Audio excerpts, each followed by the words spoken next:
before we begin then, let us all take a moment to pay homage to the fully awakened one, the magnificent one, the infinitely merciful one, the unvanquished one, the undefeated one. He who is the greatest teacher they have ever seen in the 10,000 world systems in which we live. Let us also take this moment to remind ourselves how extremely fortunate we are to be in receipt of His teaching. And let us make this moment a moment that matters in our lives, as we renew our pledge to ourselves to free ourselves from suffering once and for all. So, to see what the day holds for us, let us pay homage to the Buddha, observe the precepts, and make our way forward.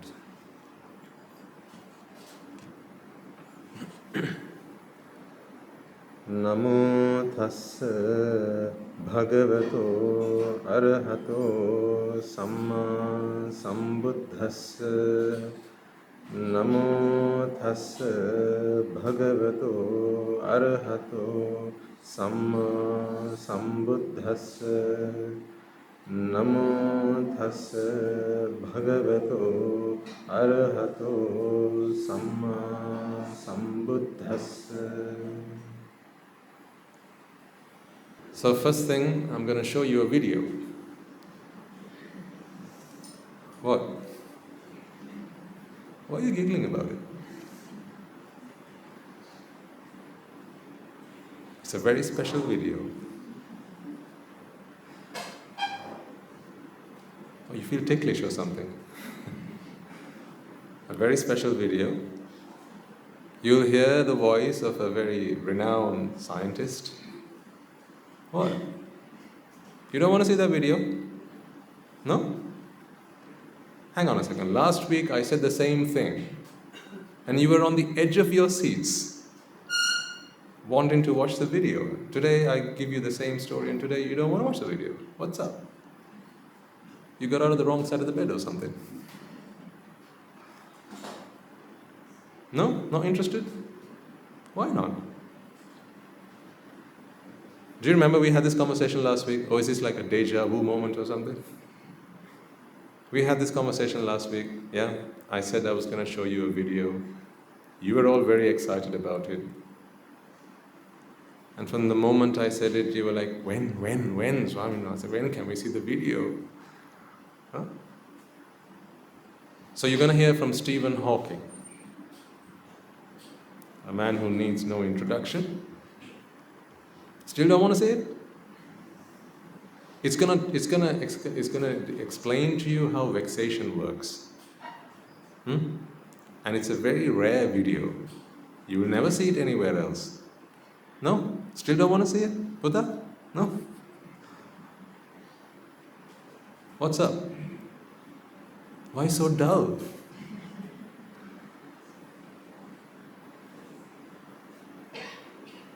What does this tell you about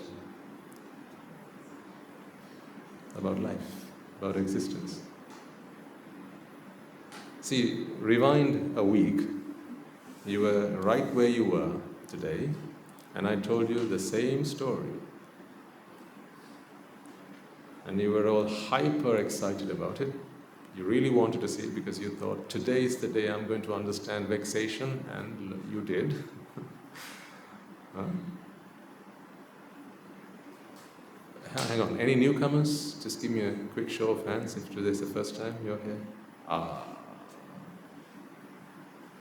So they want to see the video now, don't they? Oh, you should have come last week.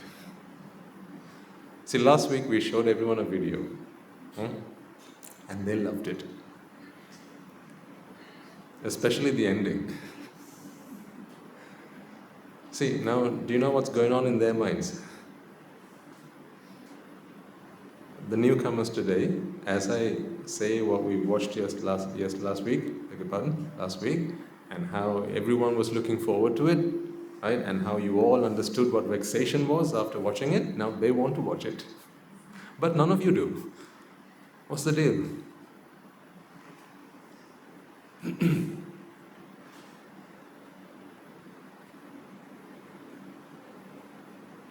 What's the deal? That is the deal with vexation. So if you didn't get to see the video last week, I'm afraid I'm not going to show it to you today.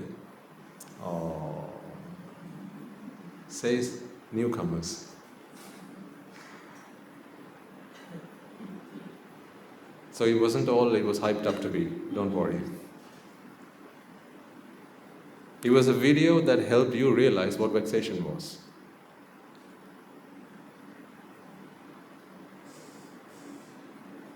You were really looking forward to something. This is what we call expectation. Expectation keeps you going, doesn't it? Expectation is the spice, is what piques your interest. It's what makes life worth living. That hope of fulfillment, hope of achievement, that. So for the newcomers, what we did last week was, I said exactly what I said just a moment ago, and then I put a video up on screen, and most of it was just utter total rubbish. It wasn't really a video at all. In the end, you couldn't watch anything, it was just a blue screen, right? So we had an Anagarika Mahata who was sat by the desk and he was pretending that there were some technical faults, when in fact, it was all doctored up. So we edited the video to give you the impression that we were going through some technical issues. That was all part of the video. So if you go back, you can watch the video from last week. It's on YouTube. Excuse me. And so you realized that all this excitement was just in vain. But you only realized that at the end when I explained to you, that was the whole purpose of the video. See, now I ask you, shall I show it to you again? And you're not excited anymore. This is the very reason, ladies and gentlemen, why you can't enjoy the same film the same way twice. Now, there may be some among you who like to enjoy, watch the same movie a few times over, perhaps, but you're not going to experience the same thrill. It's not going to be the same one. You're not going to enjoy the suspense. It's not going to be the same excitement because you've seen it once. That's why they say spoiler alert. Because those are the moments which keep you on your toes. These are the key sellers. When they make a trailer for a movie, what do? It's never as good as the trailer, right? The real thing is never as good as the trailer. Because what do they do for the trailer? They cut out all the best bits. The on-edge moments. The suspenseful moments. They cut all that out and they make the trailer. And now you watch that, and now what happens to you is you begin to vex. That experience, that feeling is what we refer to as vexation. So what is pleasure then? Would you say today, having experienced and having gone through the guinea pig experiment I did last week, having gone through last week, would you say that that video was a source of pleasure? Would you say so? Would you say then that video was a source of vexation? Let me ask you the question again. Would you say that the video was a source of vexation? Now, before you give an answer, I need you to think about this. Because if it was, or if it were, I should be able to play it again today and you should vex the same. Would you? No, you wouldn't vex the same today. Perhaps if there are new people in the audience today, new members of the audience, they might vex, but you won't. So the video itself is not a source of vexation, is it? Do you understand where I'm coming from? The video itself is not a source of vexation. So was it a source of pleasure then? No. So what does that tell us about the video? It is neither a source of vexation, nor is it a source of pleasure. Are you with me on that? It is neither a source of vexation nor is it a source of pleasure. Because if I showed the same video to you again today, you would be indifferent to it. You'd just watch it and go, yeah, we know. It wouldn't vex you at all. It wouldn't vex you. Do you remember those moments where there was the technical issues and then for a brief moment you could actually see the video? You could actually see something happening. How did you feel in those moments? Relieved, right? You enjoyed those moments. And then when you went again, did you hear inside your mind, you're going, come on, what's going on? Now one good lady came up to me and said, Swaminathan, I didn't vex so much about the video itself, but I was really feeling for the man for the gentleman who was standing by the computer, and I really felt sorry for him. I really wanted someone to go and assist him. I really wanted someone to go and help him sort it out. So I gave my thanks and compliments to the good lady. You see, but having said that, at the same time, you don't want that person to be in vexation. Because, see, when someone's in pain and you watch that, or you have to watch that, don't you feel that pain? We sometimes internalize that pain, don't we? We cringe in pain, don't we? Like say someone's hurt, or someone's fallen from a height, right? And they're whinging in pain. How do you respond to that? Have you never caught yourself doing that? What's that connection? Do you see that invisible connection? They're in pain. Why are you? Why are you in pain?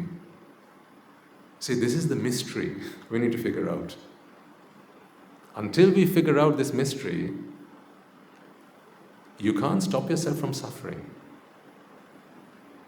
Now there may be some among you who faint at the sight of blood. Maybe there are some among you who find it extremely painful to watch someone in pain. Now there are certain websites out there, and they record video clips. For the love of God, I hope you'll never have to go on a site like that. Okay? There are certain sites out there. This is what the world has come to. From time to time, I need to make you aware of what's out there. There are certain sites out there. It is where people go out to vent their vengeance. Don't ask me to name, I won't. There are young children here. They shouldn't have to find themselves on places like that on the internet. So they'll make video clips of how people hurt others. Perhaps they'll stab them, shoot them, rape them. I can see some of you are gobsmacked. You're thinking, what? On this God's earth, people do things like that? Oh yeah. Oh yeah. For vengeance, revenge. While the other person, the victim, is in excruciating pain, they're crying for their life. Sometimes they'll cut off limbs. Sorry, Sunday morning. But you've got to open your eyes to what is out there.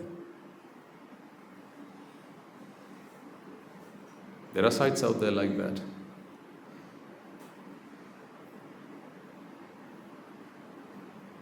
Some countries, they filter them out. You can't get through the firewalls. But in other places, media, rights, freedom of speech, freedom of information, everything's out there. Just because people have the freedom doesn't mean everything should be accessible, in my humble opinion.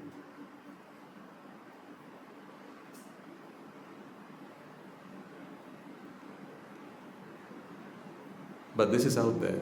So you might find it really, you'll feel your tummy roil at the sight of something like that.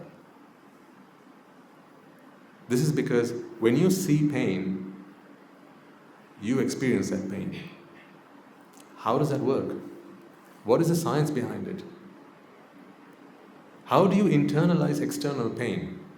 See, once you begin to understand this, you will learn how to be free from the pains that you experience in your body itself. Remember, one day I promised you, I can't stop you from growing old, but what I can help you do is, when old age takes over, ladies and gentlemen, and your body begins to be unkind to you and ungrateful to you for all the bearing up with it that you've done all throughout your life, if you understand the Dhamma that I'm trying to impart on you, you will be free from those pains. You will still experience the pain, but you will not internalize it. In other words, you will not feel that it is you who is in pain. You will just be able to look at the pain objectively. And this is not some weird psychology. It is through realization. I promise you it is possible. I promise you. After all, Buddhist philosophy, the Dhamma is to help us free ourselves from suffering. That's what it is for. I can't stop the inevitable happening in your lives. And of course, there's no age at which things can happen. There are children in the house today, as young as maybe 10, 12, 13. And there are those who are elderly, perhaps, 70s, 80s. Who's to say who goes first? Who's to say who gets bedridden first?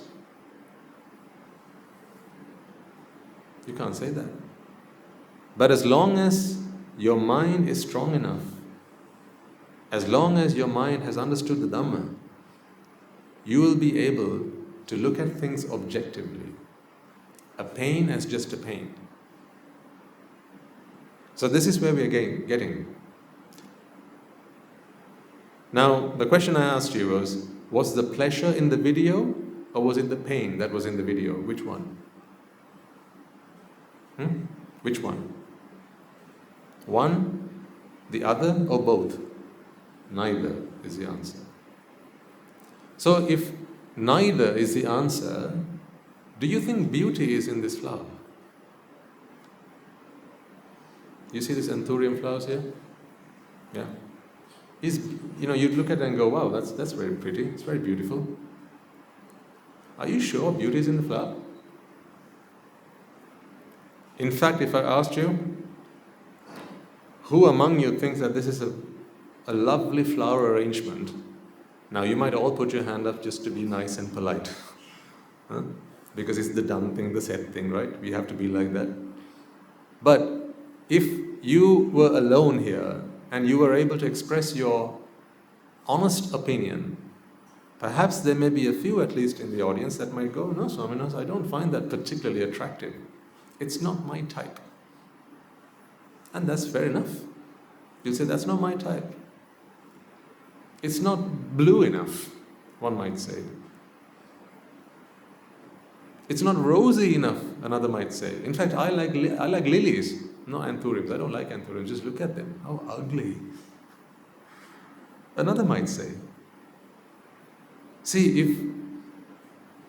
if pleasure was not in the video, I ask you the question, is it in the flowers then? But you'd still experience pleasure, don't you? You experience pleasure in life and you also experience vexation in life. And the problem here is you attribute pleasure and vexation to the outside world. Therefore, you become victims of the things that happen around you. Don't you feel victimized?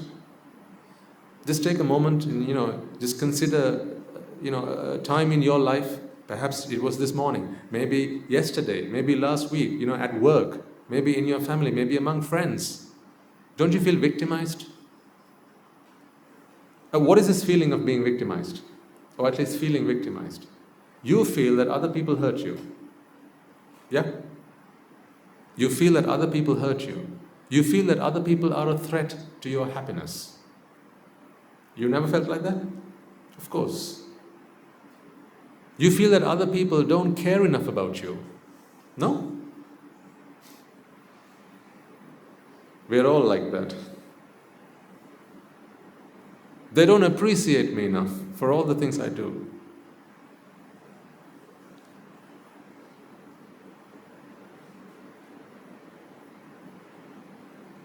See, we feel like that.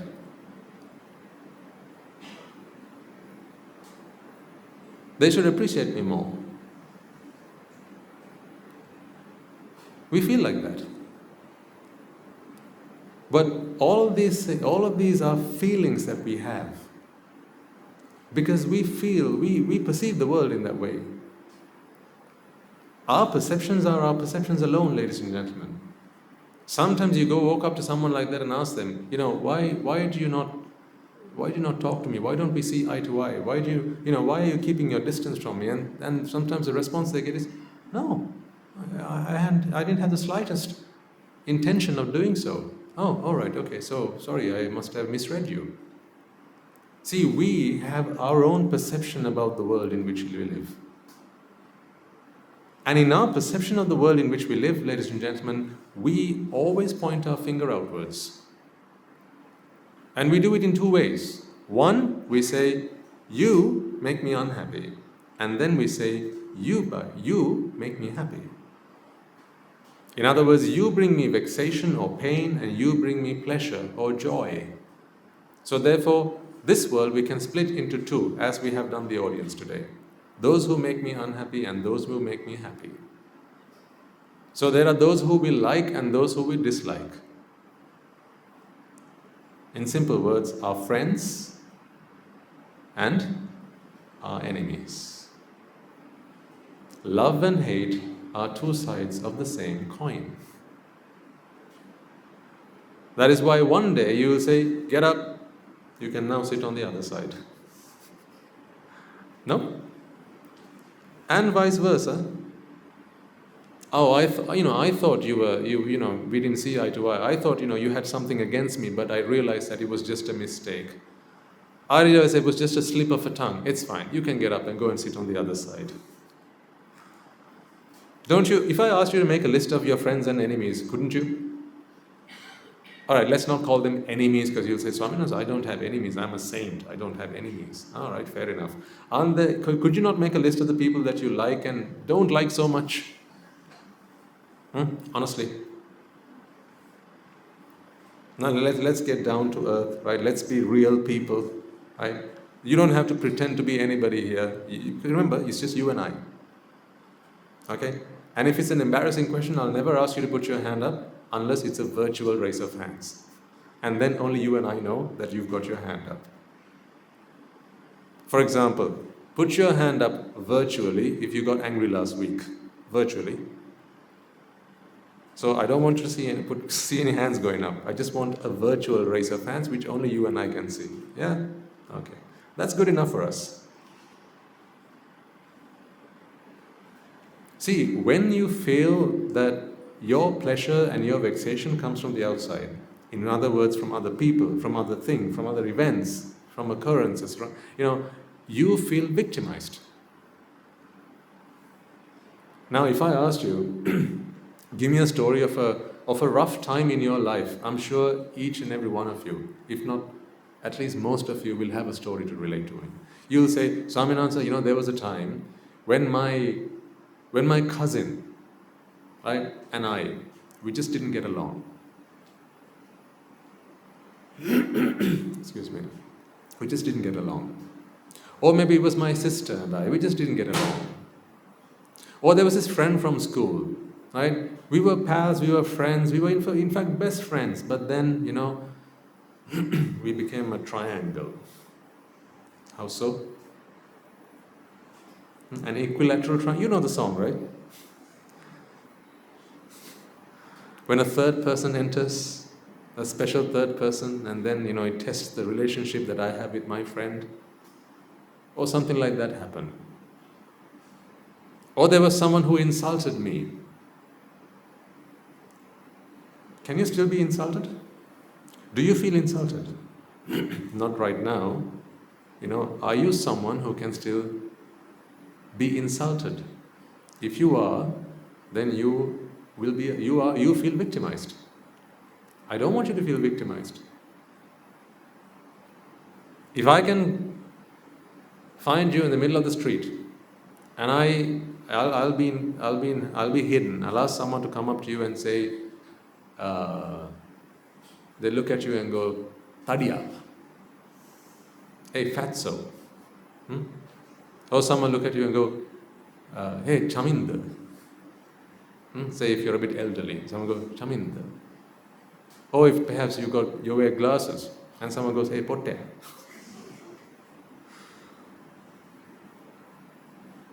If you feel insulted, something's wrong with you.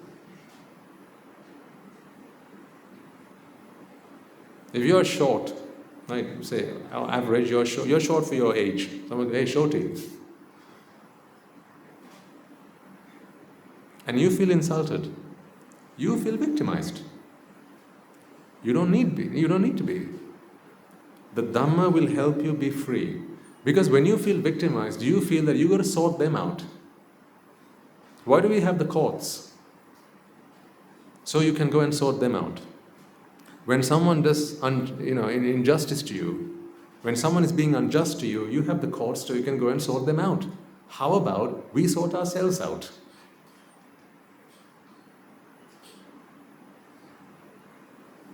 How about you strengthen your mind, you fortify your mind so that you cannot be made angry? Wouldn't you like that? It's possible, it's doable, it's achievable. There are those who have achieved it.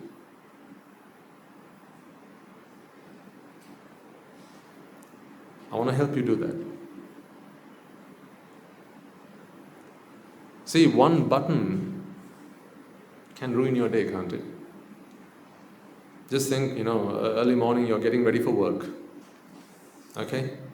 There was this loose button on your shirt. You've been asking the wife to fix it, but she said, yeah, I'll do it. And today's the day that you have to wear that shirt. Right? So today's Monday, and you have a shirt for Monday, there's a shirt for Tuesday, there's a shirt for Wednesday. So on Monday the button came off. So before Monday comes, the button should be fixed. You've asked the wife to do it, and she said, yes, I will. Weekend came and went, and now it's Monday. So you put on your shirt, and the button has come loose. Now just take yourself into that situation mentally. And you have to leave on time, because if you don't leave on time, you're going to be late for work and you're going to get stuck in traffic. Right? So the buttons come off, and now you're annoyed. Just think about all the things that will come out of your mouth at that time. All the things you'll have to say. Or maybe it's your shoelace. You tie it and it snaps. What do you hear you say at that time? I mean, geckos do that.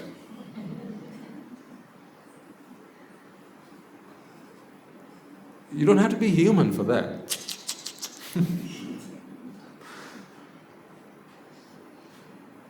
You don't have to be human for that. But this happens to you. Or you're trying to zip something up and the zipper comes off. Been there, done that? You know the feeling? Yeah, you know the feeling. Or you open the tap and the water doesn't come. Or you go to get the shaving foam and the person who used it has finished it. And they didn't have the courtesy to replace it. Welcome to life, ladies and gentlemen.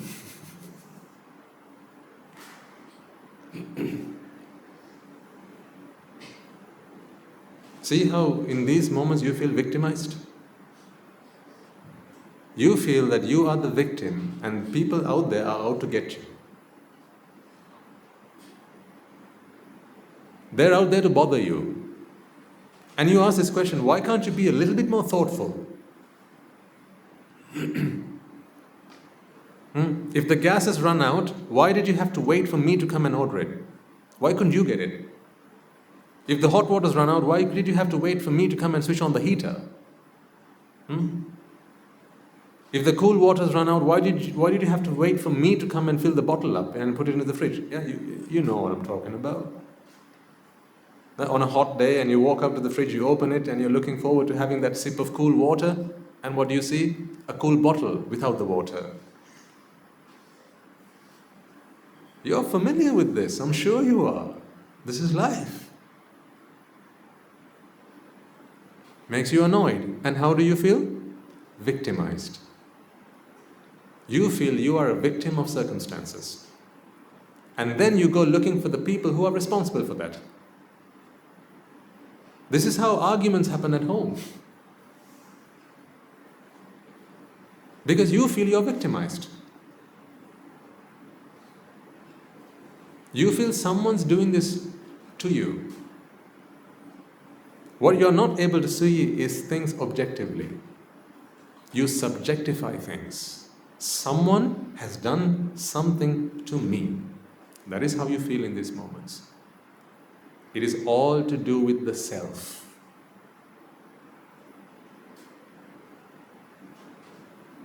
As we make progress on this journey, ladies and gentlemen, I will help you be free from yourself, not from anybody else, just from yourself. Because that is the demon. Yourself. You all feel that you exist, right? Right now? If I were to ask you to come up here and give a speech, right? What is the first speech we've all given in our lives? What self? Myself, right? That's where we all start, myself. You say, good morning, I am, and you give your name. And I am this old, or this young. As you age, you begin to say, I'm this young, right? It's fine. Whatever floats your boat. Because when you're younger, you want to say, I am 6 years old. But when you're 60, I'm 60 years young. It's all right. Let's just carry on. It's fine. Whatever floats the boat, whatever keeps you happy, it's fine. After all, that's what we're here for, to be happy, right? So if you like the sound of you saying, I am this years young, so be it, because everyone else is saying, that old wretched woman, she's 60 years old. And she still expects to be invited to the party.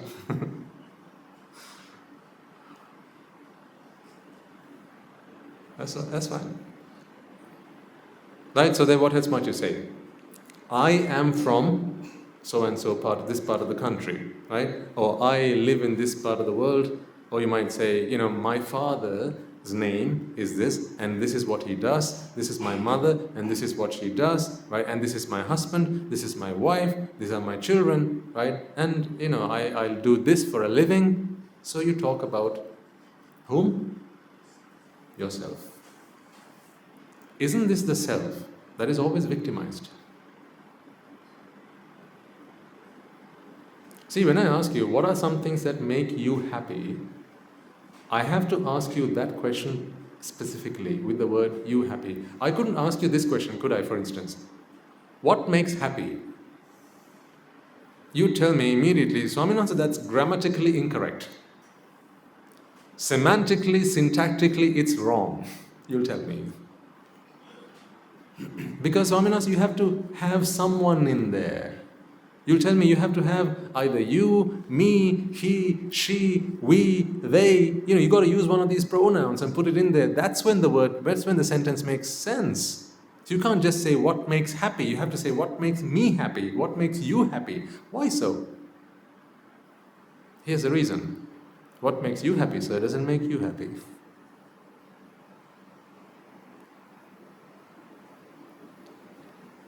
If what makes you happy, madam, doesn't make you happy, then is it the thing that makes you happy? Is happiness something you can find in the outside world?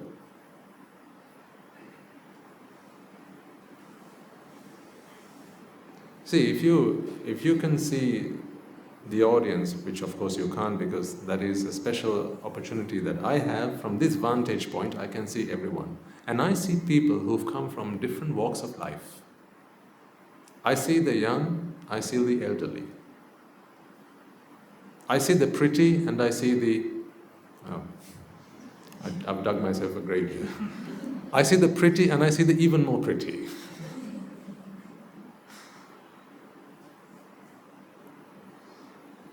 I see the well-to-do and I see the even more well-to-do. Huh?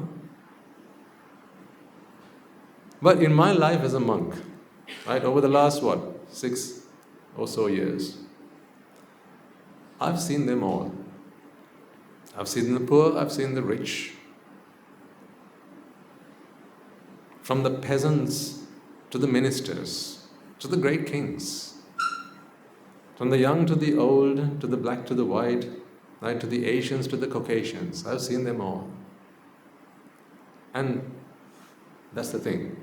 I've had to see them all. In other words, they've all come to see me. By me, I don't mean me. I mean me. What does that tell us about life? If there are enough specimens for us to study, and they've all gone down different paths in life, and yet they all U-turn and come back here, what does that tell you about life?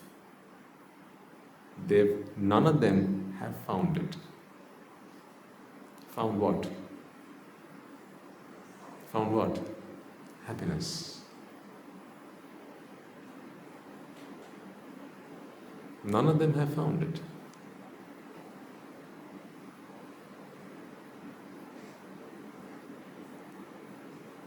Why?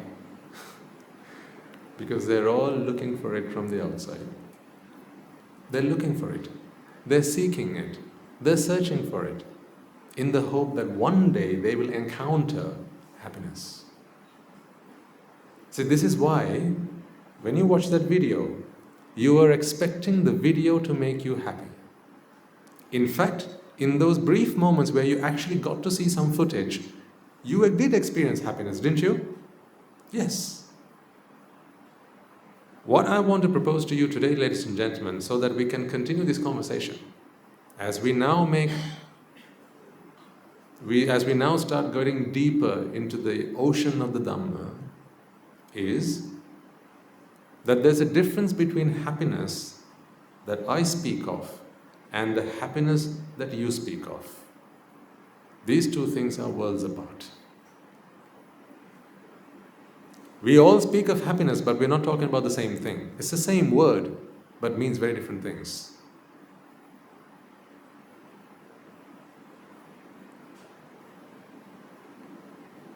The happiness that you speak of is a happiness that one can achieve when you relieve yourself from pain. Do you remember the finger experiment we did the other day? I asked you to hold your finger up and then bend it backwards, as far back as you can go. And then when you got there, I asked you to bend it a little bit more, almost on the verge of really, it being excruciatingly painful. And then I asked you to hold it there for a moment. And then I asked you to let go of it. And when you let go of it, after having held it there for a few moments, you experienced pleasure.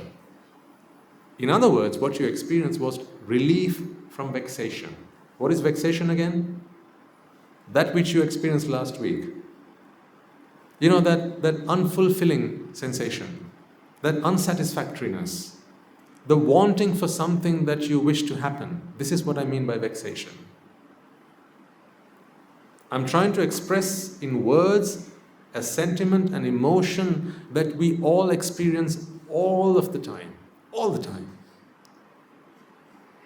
When you try to turn the key in your car to get it to start and it doesn't, that's the feeling I'm talking about.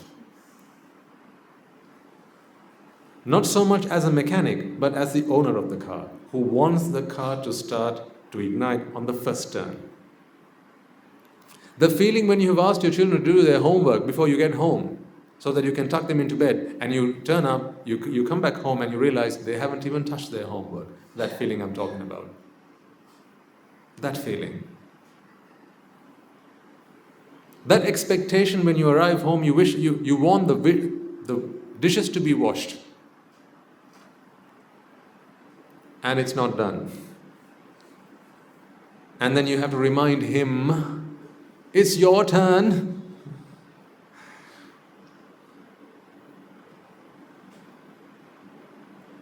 That feeling. Vexation.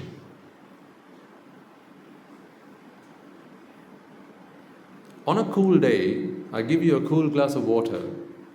Do you feel relieved? It's a cool day. It's a cold day. Do you feel relieved? No. What about on a hot day? On a hot day, I give you a nice cold glass of water. What would you say it is?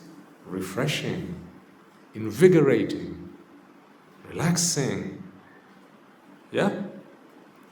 So if it is so invigorating and so relaxing and so refreshing, why did it not do the same to you on a cold day?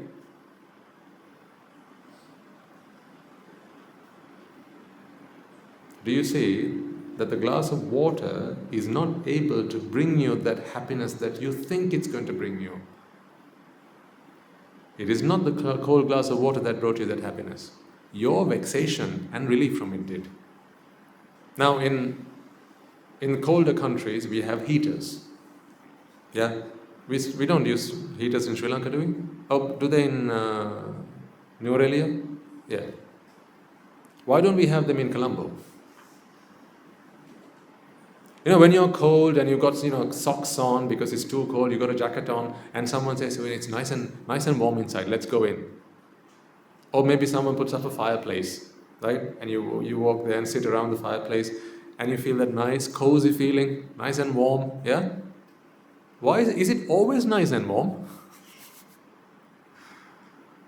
We say it's nice and warm, right? Is it always nice and warm? Can you always have that word, the qualifier nice in front of warm? Can you? No. Sometimes you say it's too warm. So, can warmth bring you joy? Can warmth bring you pleasure? The problem is, you think it does. Therefore, when you want the warmth, when you want to be warm and someone takes that away from you, when the power company, like the electric company, maybe the gas company, they cut your supply because you haven't paid the bill or whatever, you ring them up and go, hey, what do you expect? I'll pay the bill next week, just please turn the gas back on. In some countries you have to depend on the gas supply to get your heating. In some countries it's electric that does that for you. So when you don't pay the bill, or maybe there's been some technical issue and there's a power cut. Now we've experienced power cuts quite a bit over the last few years or so, right? Remember those days? When it was night and you wanted to go to bed, and if you're accustomed to having the fan on or maybe the air conditioner on as you go to sleep, and there was a power cut, so you couldn't have the aircon on, you couldn't have the fan on, and it was hot and sweaty. Remember that feeling? And you weren't very comfortable. That is this feeling of vexation I'm talking about. In those moments, did you not feel you were victimized? Something so simple, just let's say you're wearing a watch and you now need to know the time. It's essential that you need to know the time now. You look at the watch and the battery's dead. That feeling I'm talking about. You feel victimized. You go, stupid watch. Why does it not work? Just the moment I want it to work and it doesn't work. See? So who are you faulting now? The watch. We are so good at building a prison, walking inside, shutting the door, throwing the key out and say, who imprisoned me? We are so good at that. So good at that. Come on, let's break out of that. The prison that you have built for yourself. The Buddha says, this is the web that a spider weaves for itself. It gets entangled in it and it says, look what the world has done to me.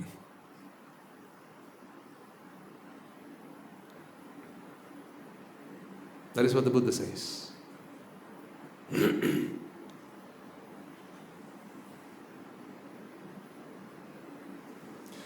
Some tribes in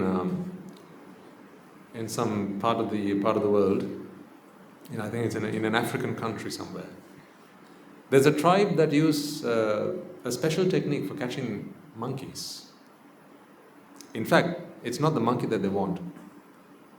Water is very scarce. It is water that they want, but they don't know where to find the water. So here's what they do.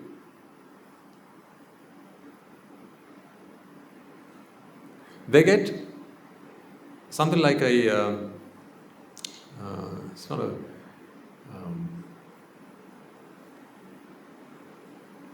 what do you call it, labu? Labugedi? What's the word for it? Sir? A calabash, right? Calabash. Thank you. So they get a calabash, which is a Labugiriya for the rest of us. Okay. So they get one of those things, and they put something that smells nice, something that smells sweet inside it, and they tie it on a branch somewhere, and then they go into hiding and they wait. So as they wait, monkeys, they get this smell, this sweet smell, and they come looking for it because they want the food. Now this is very salty. This food, although it smells very sweet and it's very appealing, it's very salty. So what the monkey does is, it puts its arm inside the calabash, and now it clenches its fist. But the thing with this is, you can't take your hand out while your fist is clenched. But the monkey doesn't know this. What the monkey wants is the sweet that's inside. Okay? So, sorry, that's not the salty part. It's just the sweet. This is very sweet, so it smells sweet, right? So the monkey puts its hand in, and now it wants to take its arm out, but it can't because the fist is clenched. So now they are trapped because the monkey doesn't know that it has to let go. So these people, the tribesmen, what they do is they now come and they catch the monkey because the calabash is tied to a tree and you can't run away. The monkey can't get away.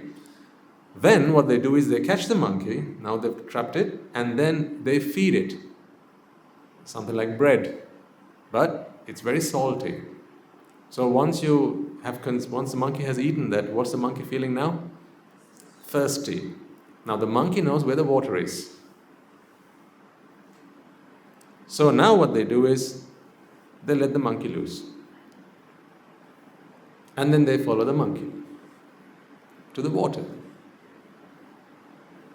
Ingenious, right? Yes.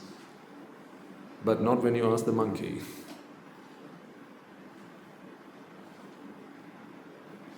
Now, in the same way, forgive me for saying this, there are ingenious people out there.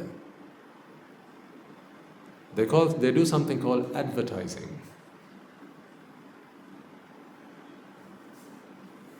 They advertise their wares, they advertise their goods, they advertise their food, they advertise their clothes, they advertise all these things that they invent because they want to make a living. In fact, they want to find their water, their metaphorical water. They want to find their water, and that water is in your pocket. But to come and take it from you would be theft without your permission. That would get them into hot water, pardon the pun. But that's not what they want to do. They want to do it the nice way. So what they do is, they make a monkey out of you. Just do this for a second. In your mind, mentally, go home. Mentally. Go home, open the door, walk in, right? Now, I'll give you a few moments. Start making a list. If you can at least make a list of 5 things mentally, make a mental note of 5 things that you have at home, which today you wonder, why did I ever buy that? You can't tell me that no, Swamin Wahansa, there is nothing like that. From the exercise machine on which today you hang your clothes to dry, yes, that walker, to the air fryer that you only used once, to that lamp, the halogen lamp, that you only used twice because you thought, no, this thing doesn't really do what I wanted. It's not big enough. So you went back to your old lamp. Or maybe there's the touch lamp. The touch lamp, which you thought, that's quite nice. It's quite neat. It's very convenient. It's there. Or maybe to the potpourri. When you got it, it smelled very nice, but you had to keep on replacing the stuff, but you just didn't have the patience for that. And now it's just there. It's rotting away. Or maybe some ornament that you have at home. Make a list of 5 things. When you got it, you thought, this is the thing that I've been waiting for my whole life. Where were you? God has finally looked upon me. He has given me the gift that I've been waiting for my whole life, and you took it home. Now you've had it. You've had it for the last 4 or 5 years. But you don't use it. You don't look at it. It's just there. It's just taking up space. But you can't bring your mind up to throw it either. We have this hoarding mentality about us, don't we? Yeah? It's the Asian mentality. Yes, I know that. We don't want to throw things away because when we try to, we always think, what if?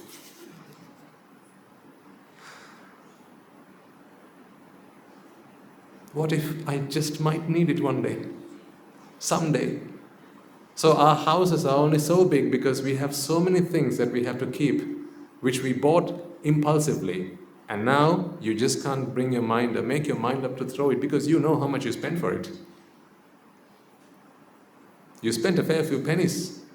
So you can't bring your mind up to throw it. Come on, make a list of 5 things. You know what they are.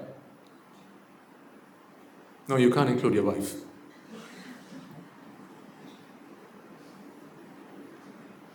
Make a list of 5 things which when you bought home, when you brought home, you thought, that was the bee's knees, right? It was the be all and end all, that's all you wanted in your life, and it was going to make you so happy and delighted and wonderful and amazing, and it was going to turn your life over. But 4 or 5 years you've had it now, and now you begin to realize, why did I bother? It's just taking up space. But in that moment, why did you buy it? Because they made a monkey out of you. That's why. Because if they just walked up to you and said, can I have your money? You'd have said, go away. You've got another thing coming if you think I'm just going to give you my money.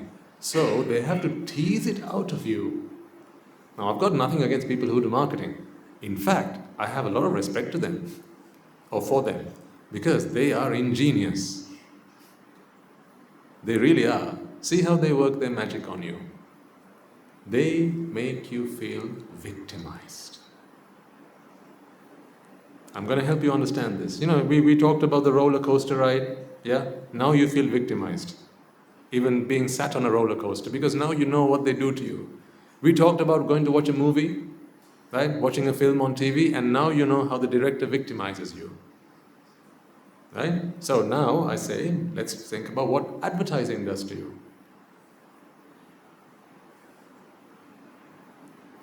I ask you why you think these flowers are beautiful and you have no answer.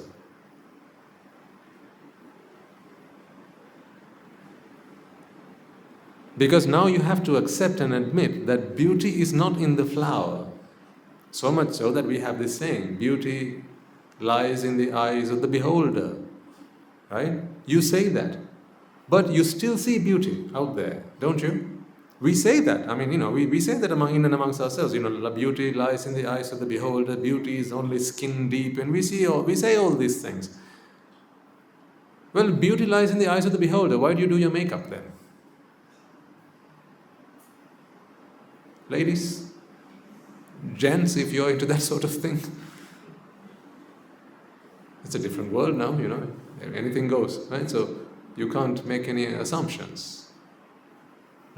Why do you do your makeup then? If beauty lies in the eyes of the beholder, your makeup pencil shouldn't be on your lip. It should be on somebody else's eye. If that's where beauty is. So why do you still do your makeup? Why can't you just convince yourself that you're beautiful? If it's in the eye of the beholder, just walk in front of the mirror, look at whatever you see in it and go, you're pretty enough. Right, let's go. But you can't. Anyway, side note number 1. Please bring me back in case I get distracted too much. This is a little note for the boys, for the gents, for the young men out there. Right? Now, when you look at someone and you think they're pretty, and you fall head over heels for them, right? Especially if they've got their makeup on. I've got something to tell you. And I'm sorry, this is not an insult or an offensive comment or remark towards anybody. The truth is this: they don't think they're pretty themselves. So why do you? Someone walks up in front of the mirror, does their makeup, what they're telling themselves is, I don't look good enough. That's why I need my makeup. Then, why does someone else look at them and go, you're pretty? End of side note, come back to the main discussion. If you want more information about that, please contact 077. Come and see me after the sermon, so I can try and talk more sense into you. Because this is where most young people fail.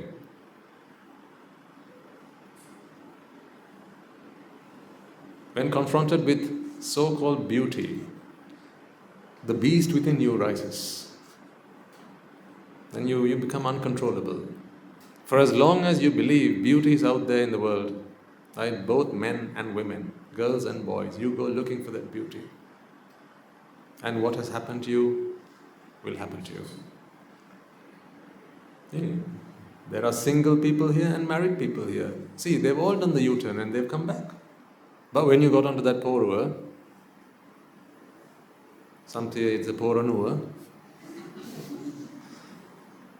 When you get onto that porua, right, you convinced yourself that this is the thing I've been waiting for my whole life, right? And then from this moment on, I shall be happy as happy can be. So why have you come to the sermon today then? Shouldn't it be you who I should be coming to see?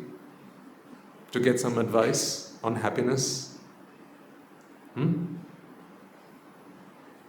Anyway, I've got nothing against anyone because I myself was a married man.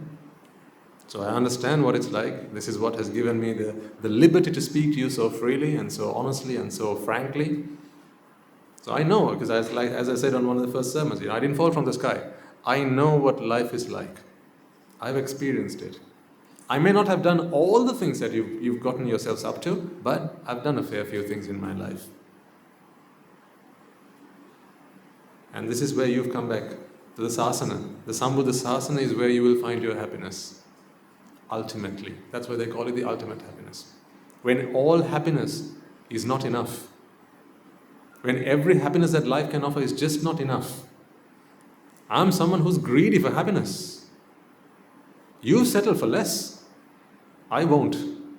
You've settled for a nice house, a nice car, a nice wife, a nice husband, some children, some family, a nice meal out, a nice outing, right? A nice wedding, a nice party. You settled for that. I've had all that and I thought, no, that's not enough. I need more.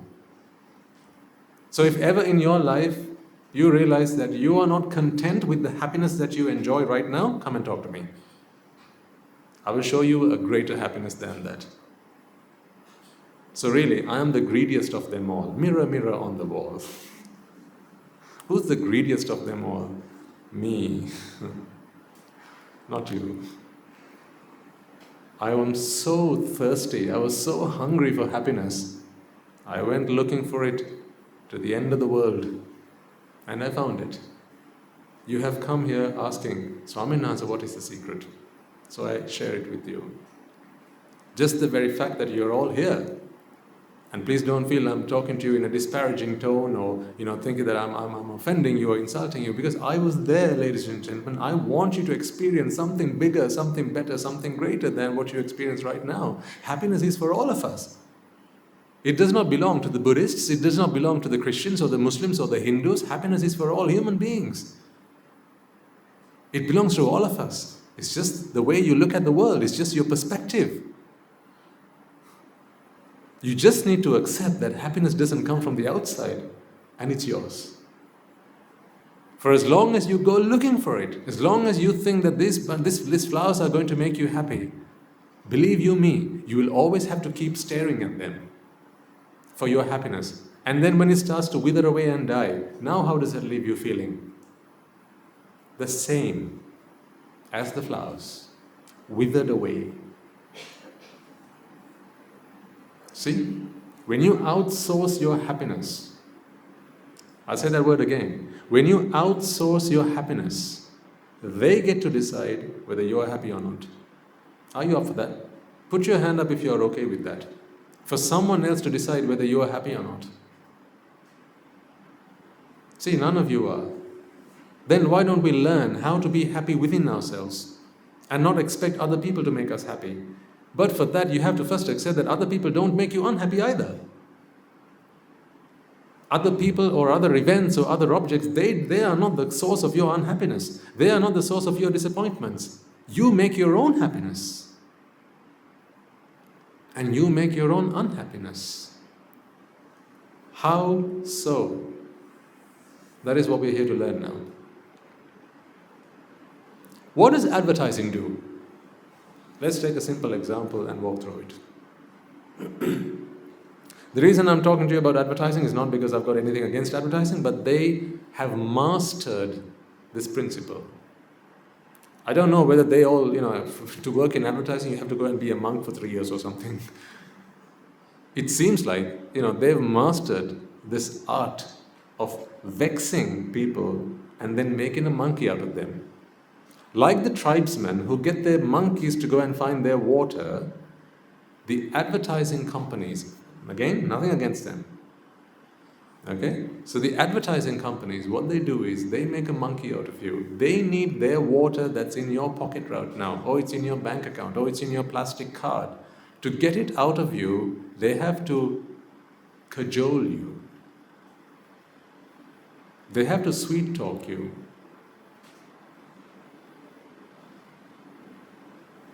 They have to make you feel that your happiness is with them. Now, walk along with me. Let's hold my hand and let's walk along. They have to convince you that your happiness is right now with them. Shall I do a bit of marketing with you? Let's see if I can get one of these out without... yes, thank you. Ladies and gentlemen, this is a very special flower. You may not believe me right now, but this is a very special flower. It brings you long life. All you have to do is wake up every morning and dip this in a bit of glass of water, lukewarm, not too hot, not too cold. Take it out and just sprinkle it on your face. This has some magical powers. It brings you immortality.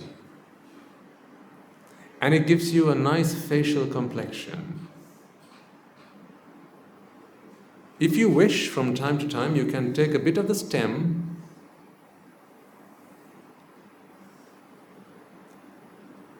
use a small pestle and mortar and crush it.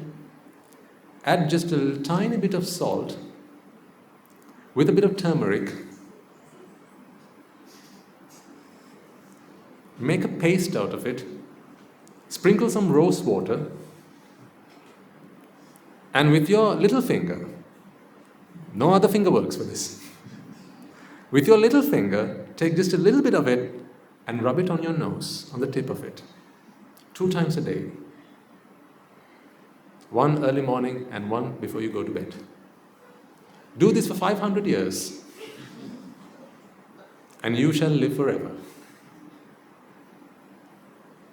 Ladies and gentlemen, I present to you marketing.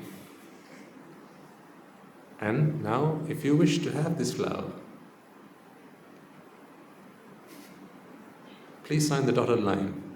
You can make monthly payments of $9.99. No deposit required.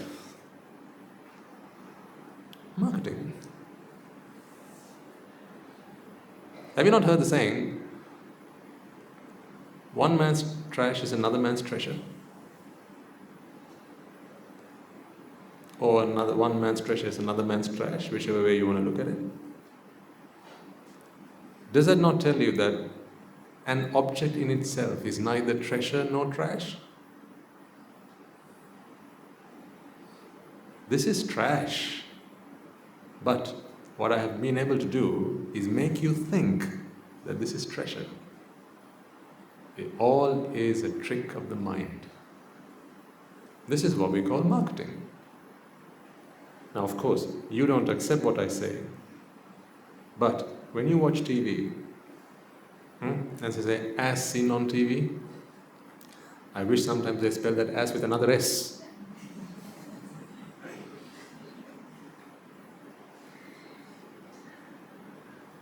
When it's seen on TV, right, they convince you, just think about how they come and, when they present these things, they don't bring just any Tom, Dick and Harry to talk about it, right? Just look at the marketing, those marketing, those brands, the big brands. Why do they have to make use of popular figures? Think about this. Why do they have to make use of sports stars, actors, actresses? People that you admire. What's the deal? Why can't it just be Siripala from downtown? Because you don't accept his word. You don't accept his word. Why on billboards, on your way back home, just observe and you'll understand what I'm talking about. On billboards, they'll have an advertisement for a motorcycle. Okay? What's the advertisement for? A motorcycle. So there'll be a motorcycle on the billboard and next to it will be a half-clad woman. What, buy one, get one free, is it?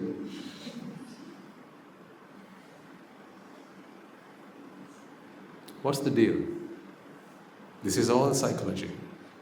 In other words, tricks of the mind. You will be victimized if you don't understand the Dhamma. That is why today you have that list of 5 things at least at home which you fell victim to. Someone said on TV, someone said on a billboard, someone said as you walked into a store, I present to you elixir. Take this. It will give you long life. You fell for it. You walked home with it, and today you're wondering there, why did I even buy it? Impulsive buying. They know how to work your impulsion.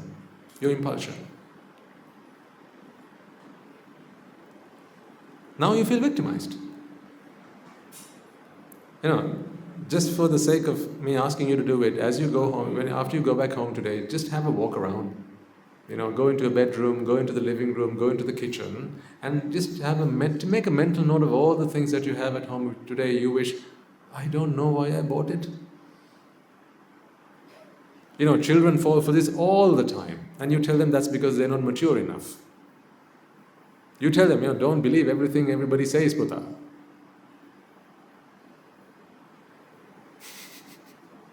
Says Tati. Who bought the remote controlled teapot. So now with his remote control, he can control the teapot. It moves left and right.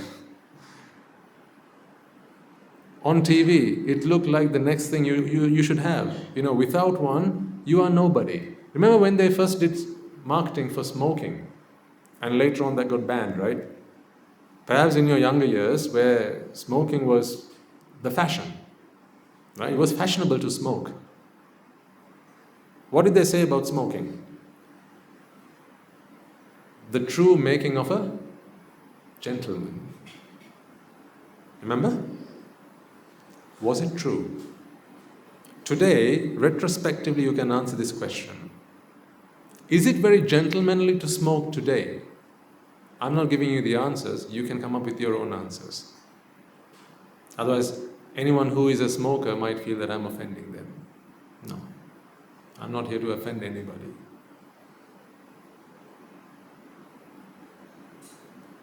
Do you think that smoking is the true mark of a gentleman today? But back then, remember, when smoking was first becoming a thing, right? When we imported smoking, as we import all kinds of rubbish, when we imported smoking, right, there were boards everywhere, on the newspapers, on TV. It was all over the place. It was in your face, quite literally, in your face.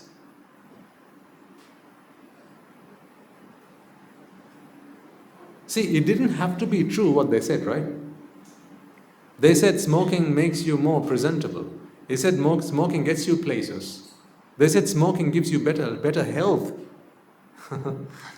They said that. Because at the monastery, we recently did a program for drug prevention. How do young children in today's day and age, how can they be more aware of drugs and various other substances? Because it's all over the place. Right? In our Dhamma school, at the monastery, we do these programs from time to time to keep our children safe. Because we know that they are here, they have been born into this world for bigger and greater things. We don't want them to be spoiled and ruined by the silly and foolishness that goes on around the world. So when we did that program, the Swami Nonses who prepared the program, they went and found newspaper articles, advertisements and so on that said smoking helps. It gives you it gives you a fresh breath. They said it gives you a good health. There are plenty of adverts out there. Not today, of course, it's all banned now, but back then. Was it true? Was it true? If someone said smoking gives you better health, is it true? Today we know that it is not true. Nothing could be further from the truth. So does it have to be true then, when someone says something? Does it have to be true? Is all advertising true then? No. But people fell for it, didn't they? People fell for it.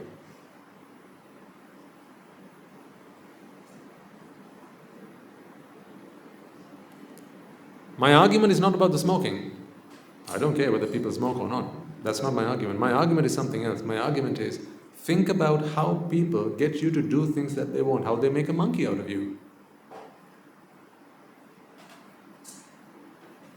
How does impulsive buying work? Have a think about it. Perhaps when you're online. Now when you're online buying something, usually you'll add something to your cart and then something else will pop up and say what? While you're here, can we interest you in something else? Sometimes they'll even add it to the cart just to make it easier for you. And then you have to take it out of the cart.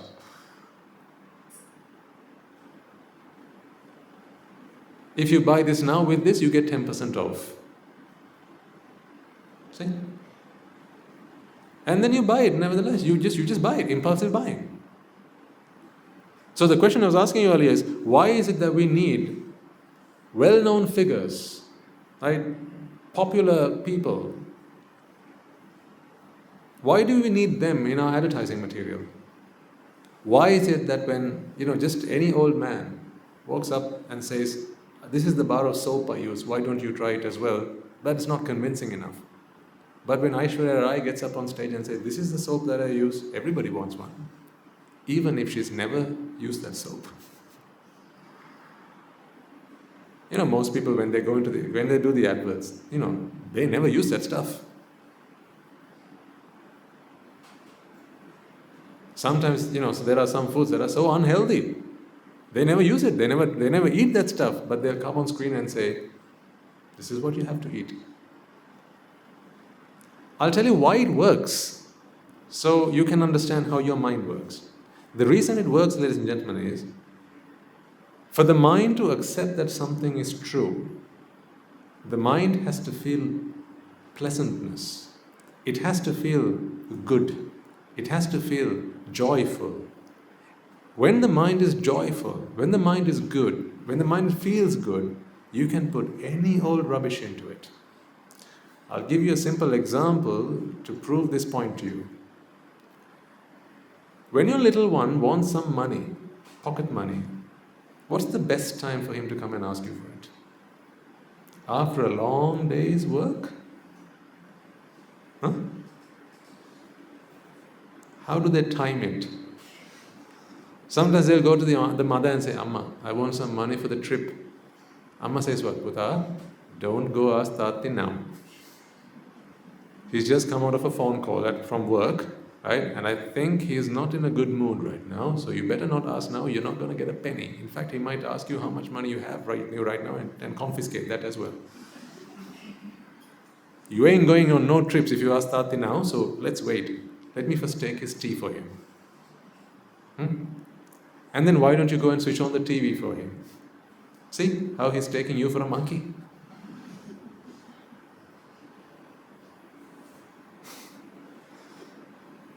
You let people victimize you.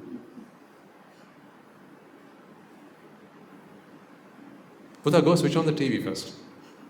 I'll bring you the tea. I'll bring Tati the tea, right?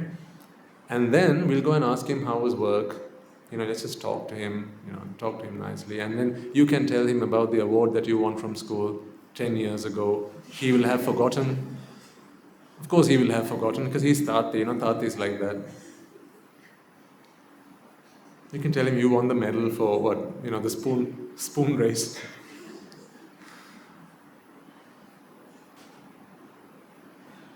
So make him feel good.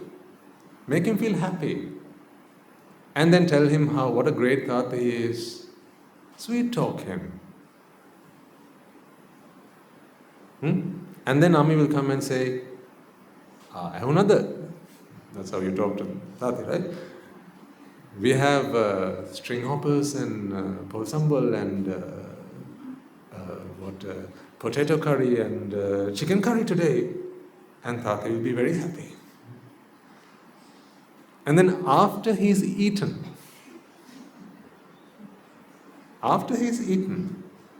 then you ask him, Tati, you're a good Tati now.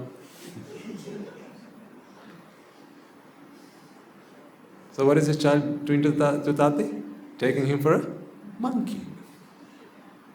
Very tribal, isn't it?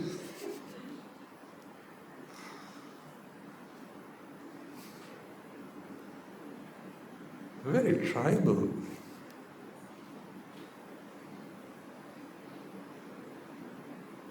Because when the mind is happy, when the mind feels pleasant, when the mind feels joyful, you can put any old rubbish into it. That's why next to the motorbike, you have a half-naked woman. That's why. Just show the bike, no, you can't get their attention. Show the half-naked woman, because you don't have to sell that. That's already sold. Right? From 2 years of age, that's sold. Right? That, the media, the marketing, the friends, they do that. So by the time you're 20, 25, right, you want that in your life, and then put a motorbike, put anything really, even a broken bike, next to that, and you want it. Because in that moment, your mind feels elated, it feels joyful. So just whatever you want, just show it at that time. Isn't that why in every advertisement, people are always smiling? Have you never noticed this? Just take any newspaper, right? Even if it's a funeral parlor. Even if it's a funeral director, the people in the shots, they're always smiling. Because a smile begets a smile. See, the easiest way to force a smile on your face is for me to do what? Look at you and smile. You want to try it?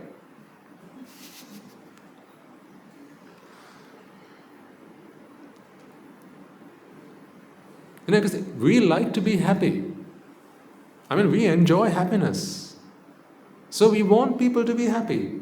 And certainly we want ourselves to be in that group of people. We want ourselves to be happy. Because you don't want to put up with someone who is always so dumb, so gloomy, right? So miserable. You don't like to spend time with people like that. You like to spend time with people who are upbeat, people who are charismatic, people who are, generally they get along, they're amiable, they're amicable. You want to be with people like that, right? That's why when you see someone who's got a frown, what's up? Smile. It doesn't cost you anything. Come on, what's wrong? You try and cheer people up because you want to be among cheerful people. So when you see a smile, you think something good is happening and you want to be part of it. For the same reason, every advert out there will have people who are smiling. They have a smile on their face. Because if they're smiling, then it has to mean that they are happy. Now, who else wants to be happy? Who else wants to be happy? Why are you here? There we go. So far, you have not achieved happiness in your life. This is the sad, sad story, ladies and gentlemen. It's such a sad story.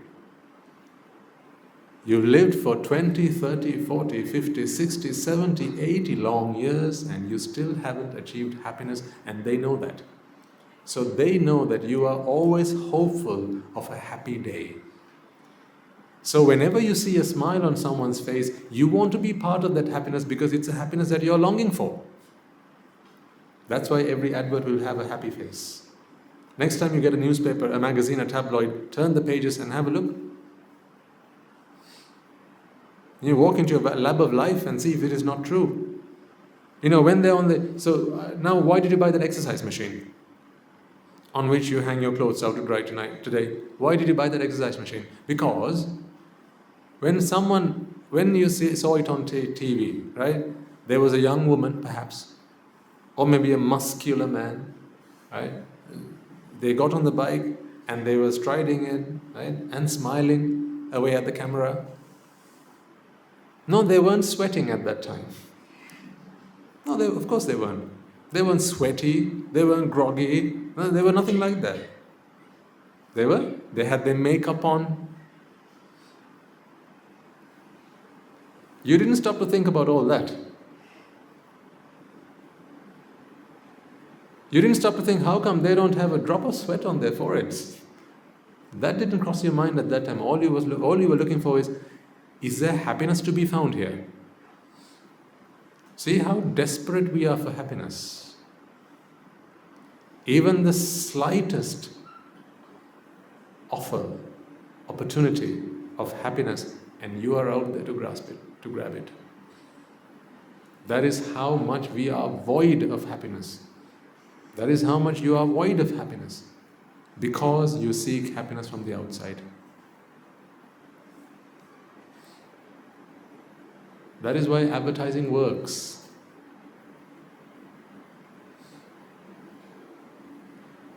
That's why advertising works. I've got more to say about that.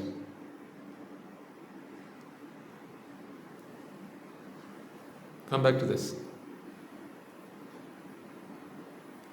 To convince you that this is the best thing to be had, next best thing after sliced bread. To convince you that this is the best thing to be had, I need to show this to you on TV. Because you watch TV. Yeah? The actual price of one of these things is $4.99. Okay? So that is what I get it for. $4.99. Now, include my, I have to make a living. Right? So I have to pay the bills.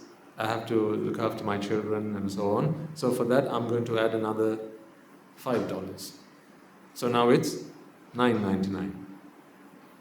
But that's not enough, because I have to convince you that this is the best thing to be had. So therefore, I have to show this to you either on TV, on newspaper, on radio, or on the internet.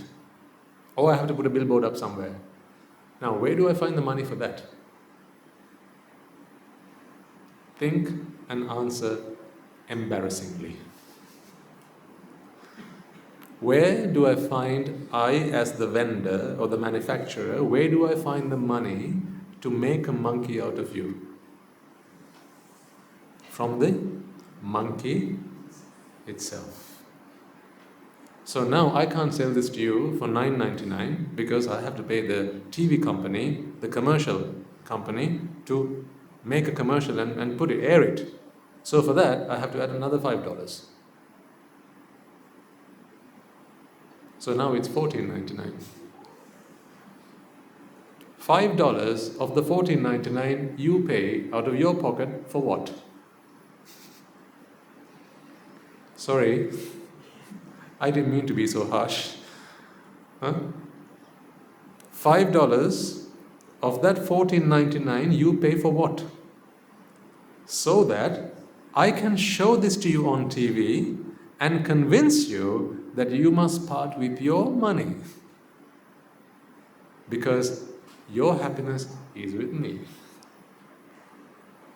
And you fall for it, don't you? Who pays for it? You pay for it. I don't pay for that. If I had to pay for that, how would I make money? So you pay for the advertising, which is done to fool you to buy this. If this was so good, why would I sell it to you?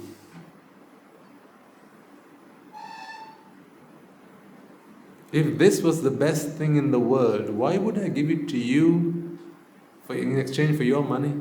Shouldn't I keep it with myself?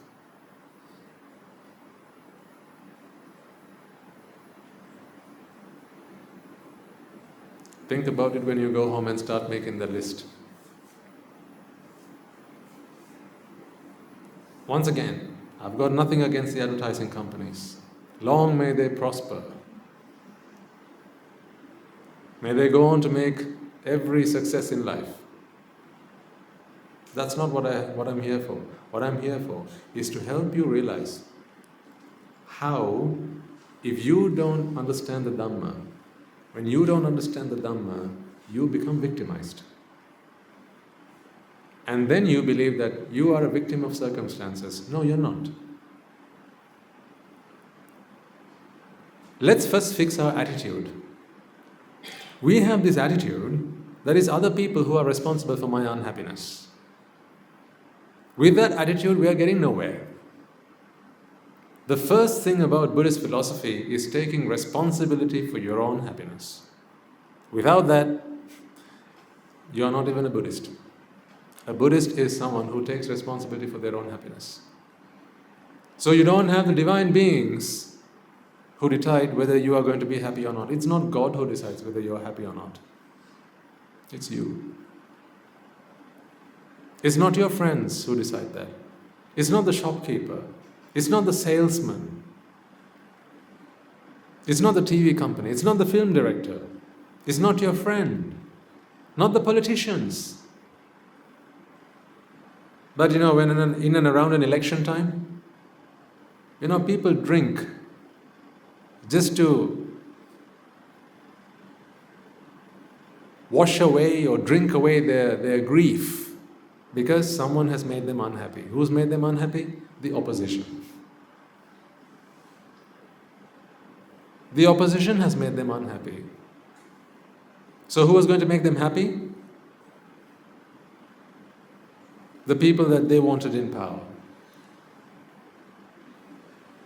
Or the winning party has made them unhappy because they've lost, right? But the opposition was supposed to make them happy. See? And sometimes people get into fights, arguments, brawls, rows. See, even at home, ladies and gentlemen, in your domestic life, right, at home, if you believe that your vexation is the product of someone else's doing, I'm sorry to say, you will never find happiness in life. Because you will always expect your husband or your wife to free you from suffering. If your husband and your wife could free you from suffering, why did the Buddha come into this world? What was his role?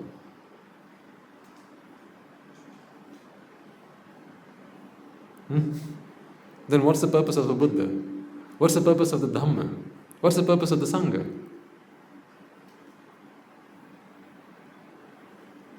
So let's take responsibility for our own happiness. To take responsibility for our own happiness begins with accepting that happiness is not something that comes from the outside. That is where it begins. And by the same token, suffering does not come from the outside. So now I ask you, dearly, are we all prepared to take responsibility for our own happiness? Are you? Are you prepared to stop pointing your finger out from here on? Alright, let's forget what you've done up until this point. Because I need you to make this jump mentally before I can take you further on this journey. If you're not prepared to get on this bus, the bus of taking responsibility for my own happiness, then our journey ends here. You have to decide, you have to take whole responsibility, full responsibility. And taking responsibility means, from here on, if someone makes you unhappy, let's not shout at them.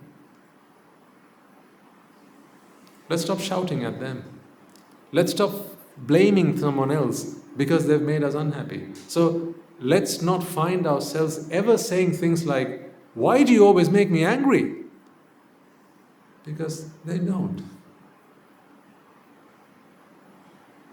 If you are prepared to accept that, I can guide you from here on. Because if they are who make you angry, then bring them, you stay at home. So I'll talk to them and ask them not to make you angry. Huh? Now, as a mother, as a father, of course, you have to discipline your child. This is not an excuse for that, Buddha, okay? I have to be mindful that there are children in the house and, they're very clever. They'll go home and say, Ammi, I'm not going to make my bed from today. Swami Maharaj said, it's not me who makes you angry. No, that's not what I'm talking about. You have to make your bed, but Ammi doesn't have to be angry because you've not made your bed. You can pretend to be angry, that's okay, but that has to be a pretend anger. Pretending to be angry is something you do out of, because a child doesn't understand. Sometimes if you speak to the child and try to talk, have an intelligent conversation with the child, they don't understand because they're still children. So if you frown at them, maybe hold a finger up, this is the last time I'm telling you this, you better do your homework. Okay, I'm messing with the wrong mother. Right? So perhaps, that's how we learn. That's okay. What I'm talking about is your internal state of mind. I don't want any mother in this audience to feel angry and think that anger has come to you because of something your child did. Let's shed away that monkeyness and let's move forward to a new era. Let's change our way of thinking, because if you're going to be stuck there, you will always be stuck there. Today it will be Lokaputta, tomorrow it will be Churiputta. Today it will be your neighbors, tomorrow it will be your co-workers. How are you going to move on? And forever you will feel victimized. We don't need to be in this victimized mentality. Be free. The Dhamma is here to do what? Set us free.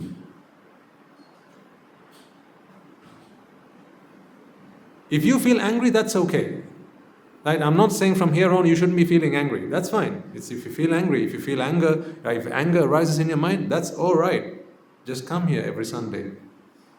But here's what I'm asking you not to do. Stop pointing your finger at something else or somebody else. That I want you not to do. Because if you do that, now there's no point in you coming here. Point your finger at yourself and say, I'm angry because of my fault. Now bring yourself here. I'll help you.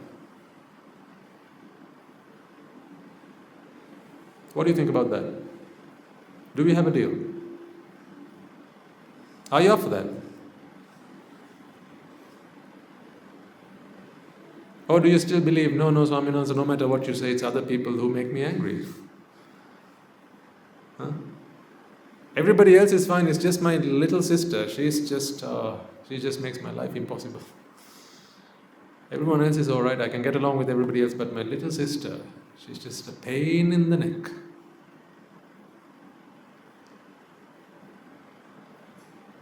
Can you kidnap her?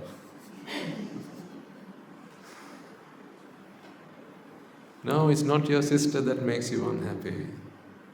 It's not your brother that makes you unhappy. You create unhappiness. There's a process by which that happens in the mind, and I will explain it to you. But first, you have to accept to come and sit down in this class. In this class, we only take admissions for those who accept that happiness as well as unhappiness are purely 100% my own making. That is the pre-qualification to be a member of this class, or of this club. This is the beginning of a making of an Aryan.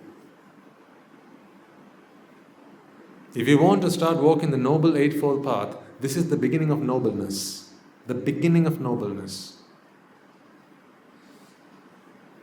Taking responsibility. So at the workplace, there will be those who will upset you, annoy you, bother you. They won't do the report in time. They won't send you the email on time. They won't get the job done on time. Maybe not to the way you expect and want them to do. And it may bother you, it might annoy you, it might frustrate you. But here's what I ask you to do. Come to your senses and realize that the anger that has arisen in your mind is not their making. It's yours. If their action should make one angry, then shouldn't they also be angry with what they've done? Think about it. Then shouldn't the next person also be angry with what they've done? Like just to say randomly, you're walking down the street, someone comes and hits you. Okay, or say something to you. You are the one who's angry. They're not angry at what they've done. They may be angry at you, but not at what they've done. And perhaps if they're with someone who's their friend or their family, they're not angry either at what they've done. So then, if one thing, one action can make, it is what makes one angry, it has to make all of us angry. But that is not true. It doesn't work like that. So the long and short of this talk today, ladies and gentlemen, is let's take responsibility for our own salvation. If and only if you can bring yourself there mentally, can we go forward on this journey? I think most, if not all of you are there, and hopefully from today's talk, you've been able to convince yourself the same. Until you convince yourself that you are the maker, you are the architect of your own suffering, I can't help you to stop doing that.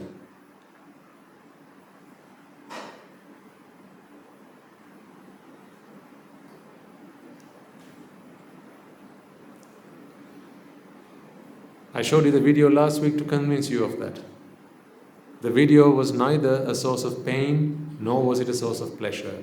However, having watched it, you experienced both. So now you have a problem that requires a solution. You have a question which needs an answer. So I'm prepared to accept that the video was neither a source of pleasure nor was it a source of pain. But then why and how did I experience pleasure and pain in the same sitting? How was that possible? There's a process that is responsible for that. There's a method. There's a way that it happens, and it's all happening in your mind right now. As much as you feel that you think, it's not you thinking, thinking happens. That is the way it works. Right now you think you're listening to me. You think you're looking at me. That's not what's going on. Thinking is happening. Looking is happening. Hearing is happening. Alongside that, you are happening. This is what we call the self. That is also the product of a process.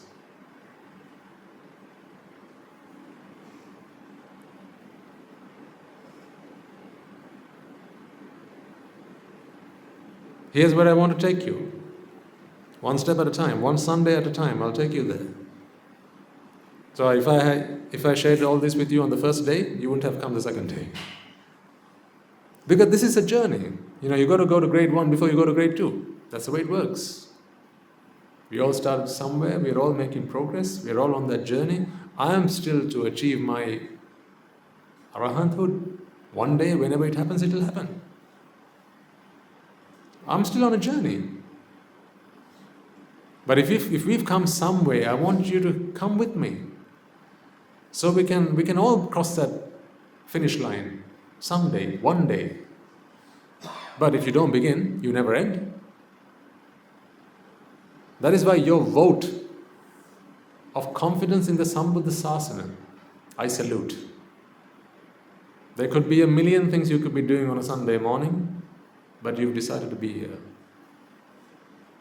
That is because today you've realized that you have to commit yourselves. That is why. This is not a commitment you have made to me as a Swaminwahanse, or a commitment you have made to your friend to come here today. This is the commitment that you have made to your own salvation.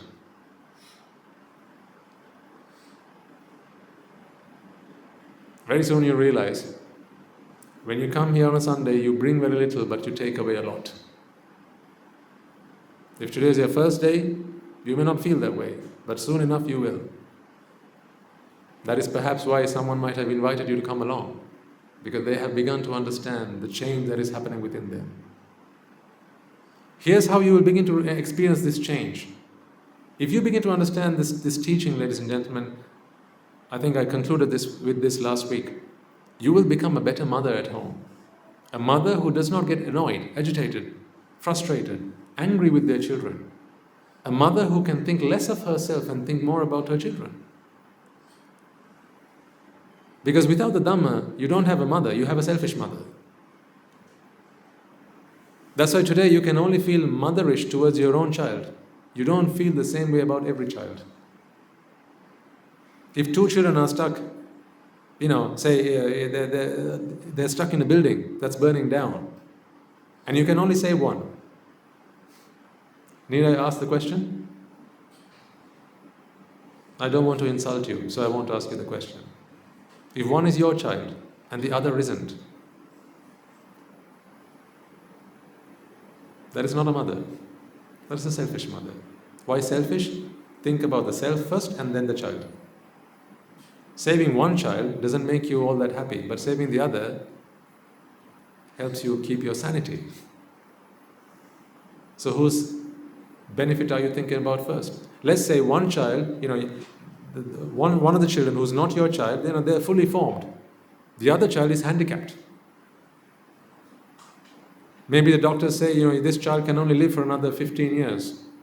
Whereas this child, he's a promised child, he can go on to become a great man. Still, you can't stop yourself from saving your child because you feel that this is my child. In other words, you feel yourself first and then the child. Every connection that you have in this world is all self-centered. And you can't help it. You can't help it because the Dhamma is here to help, and the Dhamma still needs to be planted in your mind. And once it starts growing, once it starts flourishing and blossoming, you will begin to experience firsthand what I'm trying to explain to you here. Right now, hear me out. We have begun to go through that transformation, ladies and gentlemen. Thanks to our teachers, thanks to the Dhamma, thanks to the Buddha. I see every child as a child. But in your minds, you have your child and every other child. So your child is separate from every other child. Your child is special to you. That's okay. Let it be so for the time being. That's why I said, I want you to be the best mother a mother can be, not a selfish mother. Because here's what happens to a selfish mother. When something happens to her child, she cries. She weeps. She grieves. She gets a heart attack. But if you're just a mother and not a selfish mother, no, you don't weep. You don't cry. Because you do what a good mother does. You do what a good mother has to do. It is possible. This is all possible.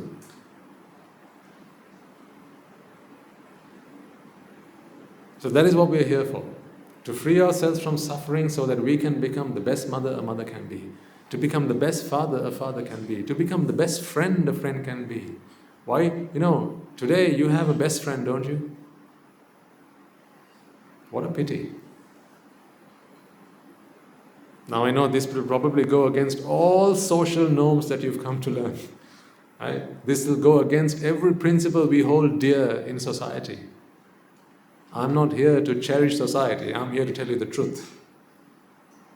Let society be, but what I'm trying to explain to you is, when you have a best friend, as I once did, I remember when my best friend died.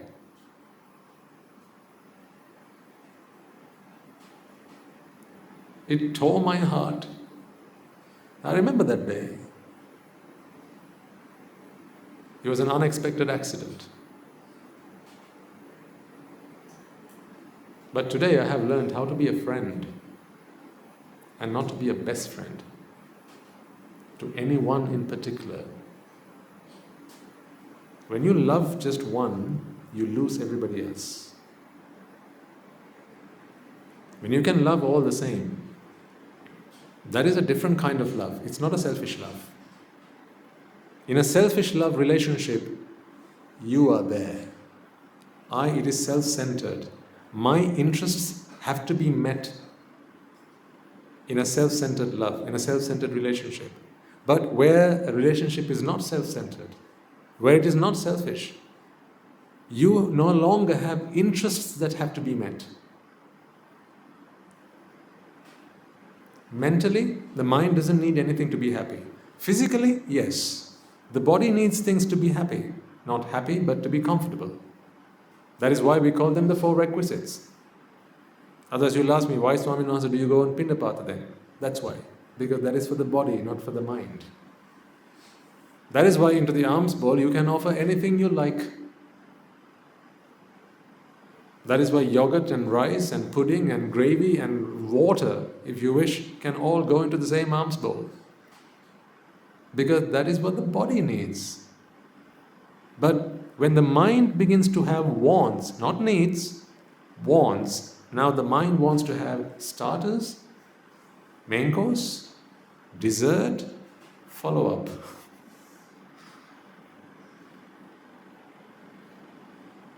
That's not what the body needs. That's what the mind wants. In other words, why does the mind want this? Because the mind thinks that is what brings me happiness. So we come back to the point that we discussed earlier. When you believe that happiness comes from the outside world, you think that these flowers are beautiful. Or you think the flowers are ugly. Either way. Because if you like blue flowers, you don't like them, and you'll tell me that these flowers, they don't make me happy, they make me unhappy. Look at them, ugly. Whereas if you like red flowers, you'll say, look at them, pretty, gorgeous, aren't they?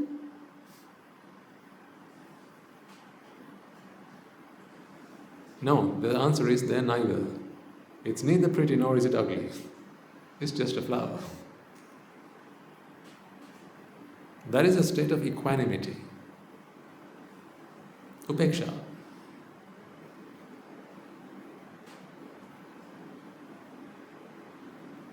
How do we get there? The Dhamma is the answer. It won't happen to you overnight. Don't worry. Give yourself time. Consider this, let's say a diploma course. How long is a diploma course? At least a year, right? At least a year. A good diploma course is at least a year. And how long have you been coming? Which number is this sermon? 8? 8. Thank you, sir. This is the 8th of 52. So, this is a diploma course. Do it for a year and see the difference it will make in your lives. Whether you believe it or not, already you have begun to change. Go and ask the people you live with. They will tell you. Your change has started to happen. Like a little sapling that is just a little shoot that comes out of the ground.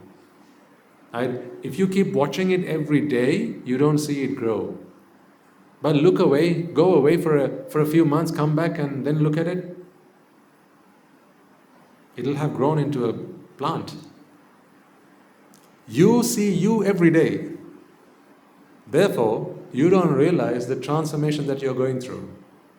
But I promise you, 6 months from now, your friends, your family, your children, your parents, they'll have some very interesting things to say about you.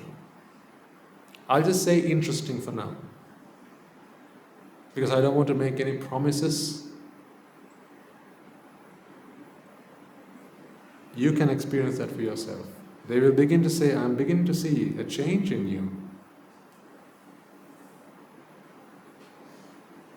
So the true test of this Dhamma is, have you become a better mother, a better father, a better son, a better daughter, a better parent, a better teacher, a better doctor?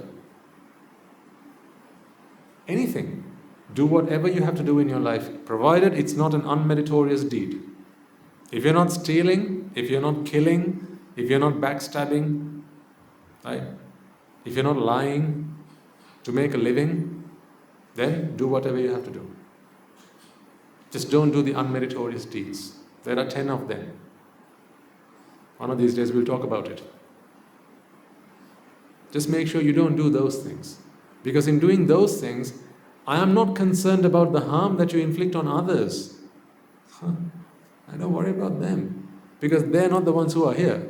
You are here. I'm worried and concerned about the harm that you do unto yourselves. If you have come here and you have given a vote of confidence in the Mahasangha, then the Mahasangha has a responsibility to help guide you. So, refrain from all unmeritorious deeds, not because of the damage and the harm that it does to others, but because of the harm and damage it does to you. That's why. Because karma is always fair. It's never unfair. And it's never subjective. Karma is always objective. What you give is what you get. Right now, there may be some who are a bit skeptical about karma. That's fine. Soon enough, you will realize. I was probably the most skeptical person you'll ever have met in your life. Because my father, he was a head-class scientist. He always said, no, Buddha. Science. Science is the answer to everything. He drilled science into my head. I didn't have much regard for him back then. I said, he's also a man, I'm also a man. What's the difference? He eats, I eat. He sleeps, I sleep. He drinks, I drink. What's so special? I used to ask. That's because I hadn't learned the science that he taught. The same respect that today you might have towards Einstein, Newton, and the great scientists of our times. Imagine if you find the science to real happiness, if you discovered that. Newton can only tell you that if you jump, you will fall. But there is one scientist who we've seen, who've lived in our times, who said, do this and you will never be disappointed, angry, sad, frustrated, ever again. Now that's worth studying, isn't it? They don't teach you that at school. In fact, I don't think they even teach you in the Dhammasana. This is not the story of how the prince Siddhartha walked on 7 lotuses. This is not that story. This is not how his mother was Queen Mahamaya or his father was King Suddhodana and how they lived happily. This is not this story. I know that story, but I don't think that's the story that you're here to learn. Because you also know that story. What good has that done into your lives? Has that made you happier? Has that made you less angry? Has that made you less disappointed? The story is, that's history. Hey, history is good for the books. But what changes us is the science, is the truth, the philosophy. That is what we are here to learn. So come along. Let's take this journey one step at a time. Right, to sum up, here's what we discussed today. Vexation and happiness, or pleasure. From here onwards, I'm going to call it pleasure, not happiness. At the beginning I said, there's a happiness that you understand and there's a happiness that I understand. From here on, I want to refer to that happiness that you experience as pleasure. Because pleasure is a product of relief from vexation. This, letting go. That is pleasure. Happiness is where there is no vexation in the first place. Where there is no pain to begin with. There's no pain at all. Pleasure is when you have a headache and you take a pill and you are healed and you feel better. That is pleasure. But happiness is when you didn't have the headache in the first place. So why do we settle for pleasure when we can have happiness? So they're not the same thing. They're very different. What I want you to do is, for the rest of the week, go back again, as you live at home, out there. First of all, whenever you experience this unhappiness, frustration, anger, sorrow, grief, whatever, please stop pointing that finger outwards. If you do, then I can't help you. Bring them here and you stay at home. But if you will accept that the problem is mine and mine alone, then you bring whoever the problem is here. How's that? Whoever is the problem maker, bring them here. If you think it's your brother who annoys you, bring your brother here, you stay at home. But if you believe that it is you who make your own problems, it is you who are responsible for your own unhappiness and sorrow and grief and fear, then you bring yourself here. And we will work together. This is all based in a world in which you exist as a self. Because when you have a self, you have to protect it. And every effort that you make is an effort to protect yourself. Self-preservation, self-protection, all with self-identification. That's a trailer for a future talk. Right? Time's up for today then. If you want this flower, $14.99. When you walk out, as you drive back home, just look at the billboards, right? And have a look at what they have on there. How next to every product that they have to sell, they'll have either someone with a smile on their face, or maybe someone who is half naked, right? And think about why. What was the thinking behind it? And think about how they're making a monkey out of you. I don't want you to feel victimized. Whether you feel it or not, in fact, I don't want you to be victimized. Feeling or not is another. Because all this while you didn't feel it until I said so. And now you feel it. That's not the deal. What I want you to be is not victimized. I don't want you to be victimized. When you can be free. The Buddha's Dhamma is here to free you. Use it and free yourself. Once you're free, you don't have to come back here again. After you've qualified, you've got your diploma, don't have to come back here again. Then, charata bhikkhave charikam bahujana hitaya bahujana sukhaya attai hitaya sattaya sukhaya deva manussana. Once you have gotten the Dhamma, you can now then go and help others. You don't have to come back here. This is a hospital. Once you're cured, get the heck out and give the bed to another patient. This is not a hotel for you to come and spend your leisure time. This is a hospital. When you come to the Jethavanarama Buddhist hospital, which is where I'm from, you will see what I'm talking about. There are lots of patients in there, and we treat them. My teacher treats me and everyone else at the monastery, and whoever comes, walks through our doors, walks through our gates, we sit down with them and we give them the medicine of the soul, the real medicine. That's why we are so ever grateful to the Buddha, his Dhamma, and the Mahasangha, who has treasured this teaching and passed it down through the generations to us.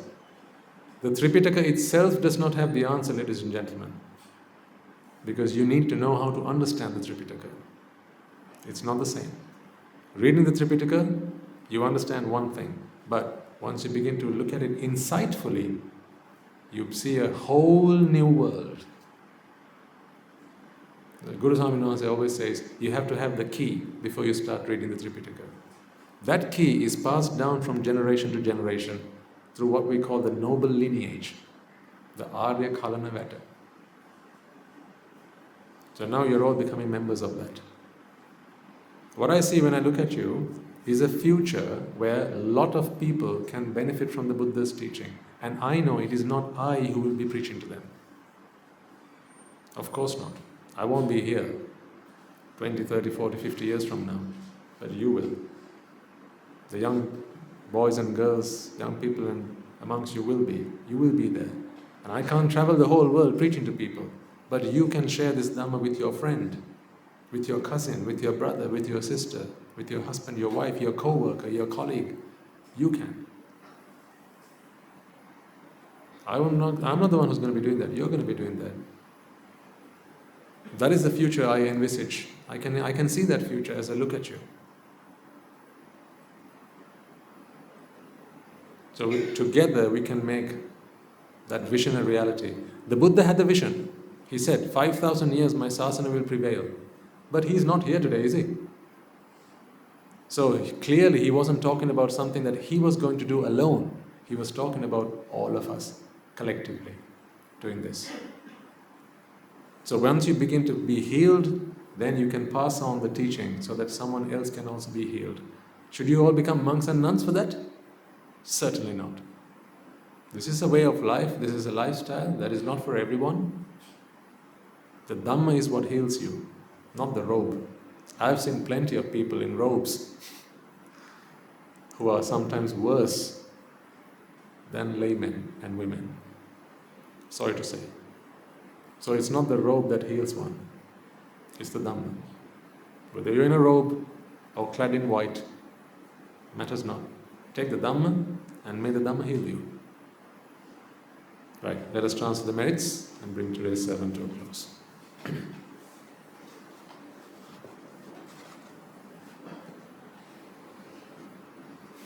Okay.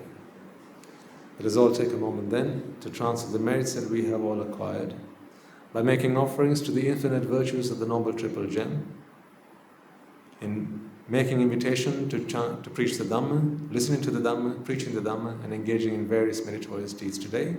First and foremost, let us remind ourselves how incredibly fortunate we are to be in receipt of the Lord Buddha's teaching, and with immense gratitude towards the bhikkhus and bhikkhunis, upasakas and upasikas who have since time immemorial protected and preserved the sublime teachings of the Buddha.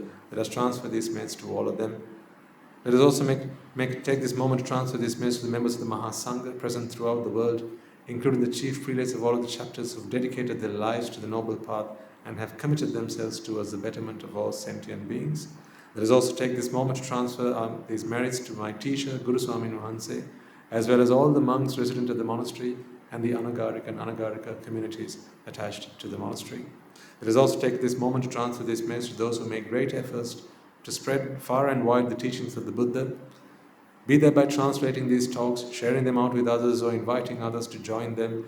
May, by the power of these merits, if any of them have been born in the woeful planes, they redeem themselves and be born in the blissful plane.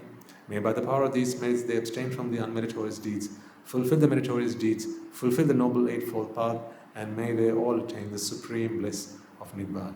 Sadhu, sadhu, sadhu. Let us also take a moment to transfer these merits to our devotees and friends of the monastery, who for the sake of merits continue to sustain the Mahasangha, To all those who provide the Mahasangha with shelter, arms, robes and medicines, as well as provide for the construction of the monastery, as well as those who extend their well wishes and pass on their know-how, may they all rejoice in the merits that we have all acquired today. Let us also take a moment to transfer this merits to our mothers and fathers, husbands and wives, brothers and sisters, sons and daughters, grandparents, uncles, aunts, cousins, nephews and nieces, our friends and our acquaintances, our teachers, our employers and our employees, and to everyone and anyone who has helped us, supported us, and assisted us in any way, shape, or form possible and available to them. May, by the power of these merits, they be healed of any physical and mental ailments and overcome any obstacles to their spiritual progress. May they abstain from the unmeritorious deeds, fulfill the meritorious deeds, fulfill the noble eightfold path, and may they all attain the supreme bliss of Nibbāna. Sadhu, sadhu, sadhu. Let us also take a moment to transfer these merits to the Devas and Brahmas, spirits and demons, primarily the Sakadeva, as well as all the numerous gods and deities who protect and preserve the Sambuddha Sasana. Let us also transfer these merits to the guardian deities who keep a watchful eye over us and keep us out of harm's way. May by the power of these merits they prosper in divine power and wisdom, and may they abstain from the unmeritorious deeds, fulfill the meritorious deeds, fulfill the noble eightfold path, and may they all attain the supreme bliss of Nibbāna. Sadhu, sadhu, sadhu. Let us also take a moment to transfer these merits to those who sacrifice their lives to protect the peace and harmony of our nation, to the members of the armed forces as well as the police force. Let us transfer these merits to them. Let us also transfer these merits to those who might have lost their lives in the war, be their friend or foe. Let us also transfer these merits to those who might have lost their lives in natural calamities, natural disasters, such as tsunamis and earthquakes, landslides, pandemics, forest fires, blizzards, pandemics and so on, reminding ourselves that in this infinitely long journey of samsara, they will all have been mothers and fathers to us, brothers and sisters to us, friends and acquaintances to us, those who will have provided us, supported us and assisted us in any way, shape or form available and possible to them. May, by the power of these merits, if any of them have been born in the woeful plains, may they redeem themselves and be born in the blissful plain. May they abstain from the unmeritorious deeds, fulfill the meritorious deeds, fulfill the noble eightfold path, and may they all attain the supreme bliss of Nibbāna. Sadhu, sadhu, sadhu. And let us resolve that may, by the power and blessings of all the merits we have acquired throughout the day, we be able to witness the advent of many hundreds of thousands of arahants on this blessed land. And finally, by the power of all the blessings and by the power of all the merits we have acquired throughout the day, you and I, and everyone who's helped make this program a success, become an Arahatun Mahanse, or an Arahat Terunin Mahanse, in this very life itself, and in the era of the Gautama Supreme Buddha itself. Sadhu, sadhu, sadhu. And the blessings of the Noble Triple Gem be with you all. And the members of the Mahasangha will now transfer their blessings to you. Raga ginnen nidatva, dvesha ginnen nidatva, moha ginnen nidatva, Nibbāna parama sukhayan Sukhita Taravetva Nibbāna parama sukhayan Sukhita Taravetva Mamada siyalu loka siyalu satvayo Nibbāna parama sukhayan Sukhita taravetva Nibbāna parama sukhayan Sukhita taravetva Nibbāna parama sukhayan Sukhita taravetva Raga gini niveva Dvesha gini niveva Moha gini niveva Nivan sapaladeva Nivan sapaladeva නිවන් සැප ලැබේවා. තුනුරුවන්ගේ සුවිසි අනන්ත මහා ගුණ බෙලෙන් සියලු ලෝක සියලු සත්වයෝම නිබ්බාන පරම සුඛයෙන් සුඛතර වෙත්වා. සාදු සාදු සාදු.